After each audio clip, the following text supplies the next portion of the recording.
Türkmen häkimetleri pandemiýanyň başyndan bäri watanyna dolanyp bilmeýän türkmenistanlaryň ýene ýüzlerçesini ýurda getirdiler. Belarusda we Täjikistanda okuwyn tamamlan türkmen studentleriniň 400-i goloýy watanyna dolandy. Bu aralykda Türk medeniýeti Türkmenistana dolanmak umydy bilen Stambulyň aeroportunda garaşýan türkmen raýatlarynyň öz ýurduna gitmek üçin häkimetlerden kömek soraýandygyny habar berdi. 13-nji awgustdan 14-nji awgustda geçen gece Belarusyň paýtagty Minsk şäherinden gelen Boeing 777 kysymly uçar Türkmenawadyň halkara aeroportuna gondy.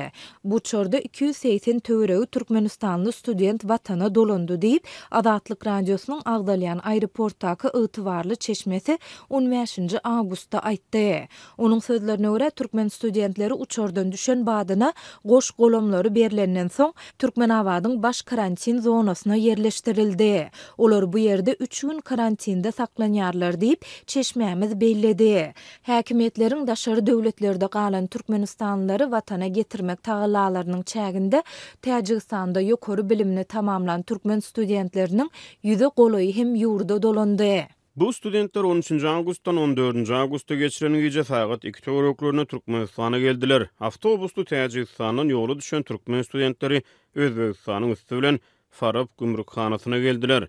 Dip Adatlyň Agdalýan gümrük geçelgesindäki ýytybarly çeşmesi 15-nji awgustda gürrüň berdi. Onuň maglumatyna görä bu studentler hem gümrükden geçen badyna Türkmenawadyň baş karantin zonasyna yerleşdirildi. Her talip awtobus bileti üçin $45 төлedi.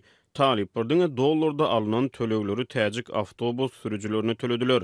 Dip çeşme belledi. Adatlyk ýokarda aýdylanlar barada Türkmenawadyň aeroportundan we Farawyň gümrükhanasyndan goşmaça maglumat ýa kommentari alyp bilmedi. Türkmenistan global pandemiýa sebäpli halkara uçar gatnawlaryny 2020-nji ýylyň martynda ýatyrdy. Ýurtda koronawirusyň ýokdugyny erjellik bilen öňe sürýän türkmen häkimetleri pandemiýa sebäpli girdilen karantin çäklendirmelerini belli bir derejede gowşadan bolsa-da halkara uçar gatnawlaryny henüz hem dolu dikeltmedi. Türkmenistan aviakompaniyasy 30-njy maýdan Dubaýa, iýun aýyndan Kazana we iýuldan Moskwa uğurlary boýunça dowamly uçar gatnawlaryny dikeltdi. Ýöne häkimetler beýleki ýurtlara, hususan da türkmenleriň has köpdigi aýdylýan Türkiýe uğuru boýunça adaty uçar gatnawlaryny henüzem ýola goýmady. Soňky aýlarda Türkmenistan aviakompaniýasynyň bagtal gurnaýan charter uçarlaryna münmegi umyt edip Stambulyň aeroportuna üýşen türkmenistanlaryň sany gözü görtele artdy.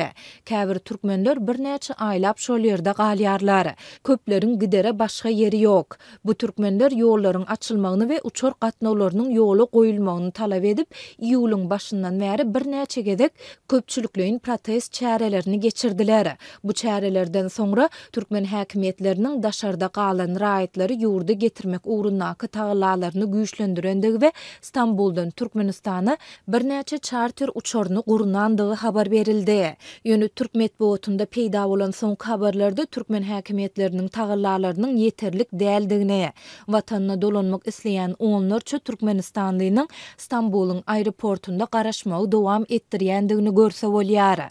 Son dakika.com neşriniň 11-nji awgustda çap eden video reportajynda türkmen raýatlary Türkmenistana dolanmak üçin häkimetlerden şol sanda Türk prezidenti Recep Tayyip Erdoğan'dan kömek soraýarlar. Videoda özünü Gülcan Seytiwa diýip tanıştıran Türkmenistanda Türkiýe okumak üçin gelendigini ýöne türkmen häkimetleriniň ýeterlik uçar gatnawlaryny ýola goýmaýandygy sebäpli ençeme ýyl bäri watanyna dolanyp bilmeýändigini gürrüň berdi. 50 separ türkmen konsulhanasyna gitdim. Bizi hiç kim dinlemeýär. Käbir adamlar bar. Olar sistem eýle beýle diýip adamlardan $2000 alýarlar. Bu ýere hiç kim gelmeýär. Arka tarapdan bilet berip bu adamlary alyp gidýärler. Haýyş edýärin, biziň watanymyz bize kömek etmeýär. Men Tayyip Erdoğan'a ýüzlenýärin, bize kömek etsin. Biziň ejemiz, kakamyz, garyndaşlarymyz ýoguldy, biz olary bu ýerde jaýladyk. Bize hiç kim eýe çykan ok. Döwlet adam üçindir diýerler, hany nirede adam üçin? diýip Seytiýewa belledi. Şeýle dol özleriniň Türkmenistana ýüzlenmeýändiklerini, sebäbi türkmen häkimetleriniň bir zat talap etmegiň peýdasynyň ýokdugyny aýdyp, Türkiýe döwletinden uçar gatnawlaryny ýola goýmagy haýyş edýändiklerini hem aýtdy.